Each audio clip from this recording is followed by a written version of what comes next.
We now know how much it's going to cost Valve to manufacture the Steam machine, so now the question is, where will the pricing be? How's it going, everyone? As always, my name is Jimmy Champagne. This is Deck Ready, my channel all about Steam hardware. That feels good to say. I'm very happy to say that. I hope you are having a great week playing a ton of video games. I don't know how you could not be having a great week with all the chaos surrounding the Steam hardware reveals and how positive everything is looking for the future when it comes to Steam hardware. But yeah, this is a single topic video because this is one of the most important details when it comes to the Steam machine, and that is the price. Thankfully, my buddy Tom over at Moore's Law is Dead put out a video with a great thumbnail that says Xbox Hell on it, where he broke down basically the entire component sheet, nailing down what GPU they're using and why, and most importantly for this video, he talked about the price of manufacturing and where Valve could land in the retail space when it comes to pricing this thing for us to buy it. And I fully believe everything he says because A, he leaks stuff constantly and he's usually right, and B, he's worked on that side of the fence in terms of manufacturing, picking out components, and getting to a certain price point. So if he's saying it,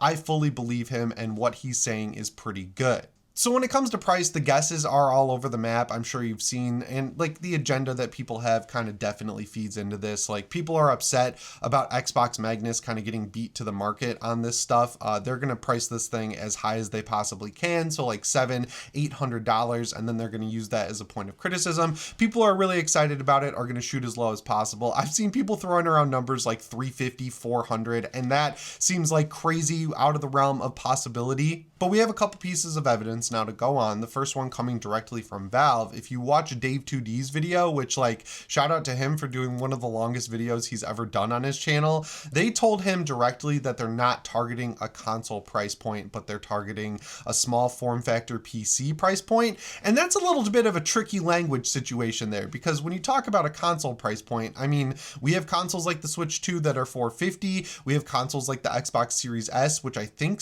were around like $350, $400. We have consoles like the PlayStation 5 that settles in at around $450, $500. We have the Xbox Series X and PS5 Pro, which are up in the $700 range. So that's a big window. And the same thing goes for small form factor PCs, right? Like, depending on what parts you use, you could make one that's thousands of dollars, or you could make one that's $400 or even $300. So they're giving themselves a massive window to play around in. And as to why they're not really revealing the price right now, it has to do with supply chain issues, tariffs, part shortages, and everything like that. There's a huge issue going on with DDR5 RAM right now, so hopefully they were able to stockpile a ton of it before, you know, they announced this thing. But if they didn't, they've got to wait to see if that's resolved, because that will play into the pricing. So they're going to wait to the last minute to announce the price, regardless of how sure they are they're going to be able to hit the price they want. So I don't think we're going to hear it for a little bit longer. But with that being said, based on Tom's research, we have a lot of reasons to be excited. So if you look at his full price breakdown, he shows the Steam Deck, which is really interesting, and then he shows the cost that it'll be to manufacture the Steam machine,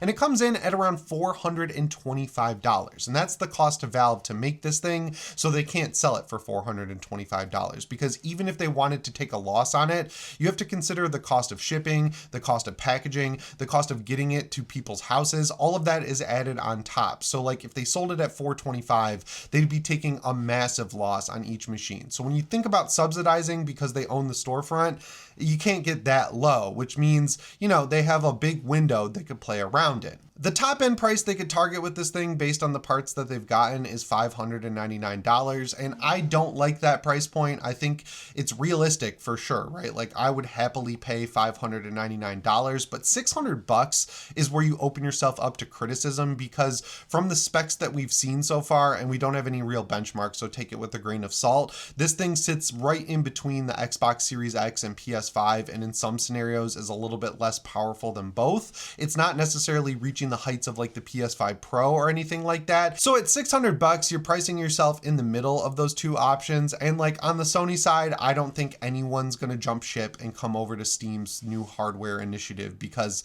they've spent the PS3, 4, and 5 generation building up a huge library of games, and there's no reality in which anyone would abandon all those games to start over on Steam. As good of a deal as it can be, as easy as it is to take that stuff forward into different generations, like they're just not going to do it. So I don't even think Sony is seen as a competitor to Valve here. But on the Xbox side, their situation is a little bit different, right? Like there's a lot of people who spent the same amount of years as Sony building up huge Xbox libraries, and they don't know right now if those are going to be carried forward. I've seen a lot of comments from people saying they're willing to jump ship to Valve's ecosystem. So at $600, you're kind of close to the Xbox Series X. I know people are comparing this thing to the Series S as like, wow, it's such a great deal compared to the Series S. No one wants the Series S. No one's even considering the Series S. When you talk about Xbox right now, where we are in time, the Series X is what everyone's going to be talking about. So I think they need to get cheaper than $600. And I'm relieved to say that they could get much lower into the $450 range based on Tom's estimates. That's the absolute lowest they could sell this thing for and either break even or return a small profit. That's great. I feel like $450 is the absolute perfect price point for this thing. That's impulse buy territory. You know, I'm buying one of these things because of the channel and also my deep addiction to buying Valve hardware. But at that point, I'd buy two. I'd buy one for my living room and I'd buy one for down here in the basement. I'd make one my video workstation. I'd make the other one a TV game station. $450 is like such a great price point for an entry-level PC that can play the vast majority of games out there in single player and Unreal Engine 5 or whatever else engine you want to throw at it. Like this thing's going to be very performant across the board, and $450 is great territory because it's only $50 more than the Steam Deck, which is awesome. So like you can get both of them for less than $1,000, which is crazy. And it's at the exact same price point as the Nintendo Switch 2, which I know people kind of see the Switch 2 as a little overpriced, but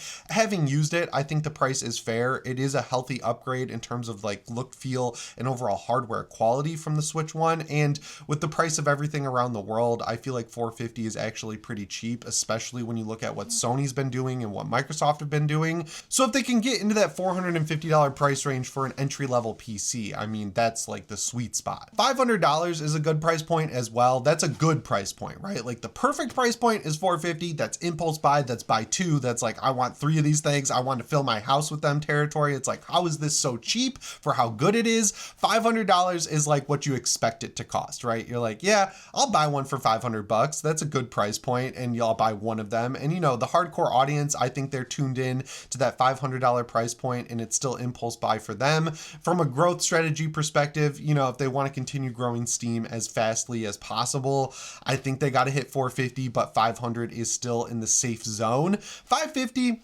I don't know. I think $550 is just not going to be a price point that exists because it just feels bad to say like $550. Why didn't they just make it $500? Or, you know, $550 doesn't really seem like a discount from $600. Like once you start getting over $500, that's when, you know, your reality kicks in and you're like, I don't know. I might have to penny pinch a little bit here and maybe wait for a sale. So I think the two options are, or three options are $450, $500, or $600. $600 is realistic. I hope it doesn't happen. I think that's way too expensive for what this is. And the greatest counter Valve has here in terms of the specs is that, you know, the real selling point here is SteamOS. You know, they built out SteamOS. They made it a great operating system. They obviously want you to install it on other devices because they're working with Lenovo to sell the Legion Go S. And they were very talkative yesterday about being totally open to work with other hardware manufacturers. And I think that's going to happen because they don't have to license SteamOS. It's like, hey, Valve will work with you to get it up and running on your machine. They'll not charge you a licensing fee. Then you can take the price off the MSRP and make your device more appealing to mass consumers. Like it's just a win-win all around to use SteamOS. So Valve can just turn around and say, yeah, if you want the entry-level machine that we worked on and really made boutique features for, like faceplates, the LED light bar, optimized performance, great cooling, we have this thing right here for you. But if you're already tuned into the PC ecosystem, you want to build the deck ready machine, which is a 9800 X3D and 9070 XT, I mean, go do it and install SteamOS. Have fun. I mean, we're not going to stop you. We actually encourage it. And another benefit to using their machine is that with SteamOS, they confirm that they do the driver support themselves. They have a driver team within Valve that, you know, customizes AMD drivers for the devices they officially support, which is great because then you're getting boutique optimization from Valve, and they're hopefully playing games on these things and trying to figure out what is exciting to people. And I think they are because, you know, like our Arc Raiders came out, it had issues with Proton. If you updated to Proton Experimental, it had a fix ready to go before the game even came out. Clearly, the people at Valve play games on their devices, and I'm sure they've been playing games on this Steam machine for a long time. And I think it was smart that a lot of the games they showed off were really demanding games, right? Like Cyberpunk runs on everything now. That's not really that exciting to me. I'm honestly a little bit sick of hearing about Cyberpunk all the time, but Silent Hill F is an Unreal Engine 5 game. From the brief footage we saw, it was running excellently. I like that. That's a well optimized Unreal Engine 5 game though, so they were like, hey, what about a poorly optimized Unreal Engine 5 game? So they showed off Metal Gear Solid Delta, and that ran well as well. And I can tell you firsthand, using SteamOS on a PC that has an AMD GPU, that shader caching really comes in clutch and eliminates the vast majority of issues with Unreal Engine 5. So I think they're being smart. They're saying, hey, everyone's saying this is underpowered hardware, but here we are running games that run like shit on every other platform, and they're running just fine. I hope we get more gameplay pretty quickly because I just want to see this thing operating. I did reach out to Valve. I emailed them. I was like, hey, I know there's bigger people out there, but I work really hard on this channel, and you know, I think the people who watch it are really tuned in, so I'd love to get some hands-on with this thing. Let them know. I don't know how you can let them know, but let them know if you want to see footage from me playing this thing. I'd obviously love to do it because I gotta be one of the biggest fans in the world of this stuff, if we're being honest here. So yeah, if anyone at Valve is watching, hook your boy up. I would really like to try this stuff out. So yeah, I've seen a lot of people reading into them not revealing the price as a bad sign, like it's going to be $900 or $1,000. I think that's a really disingenuous way to read this situation. And a lot of the people doing it are, you know, kind of butthurt that Xbox is going to get their Magnus stuff out later and be dramatically more expensive. So they're like looking at the worst possible option and saying that's what they believe is going to happen.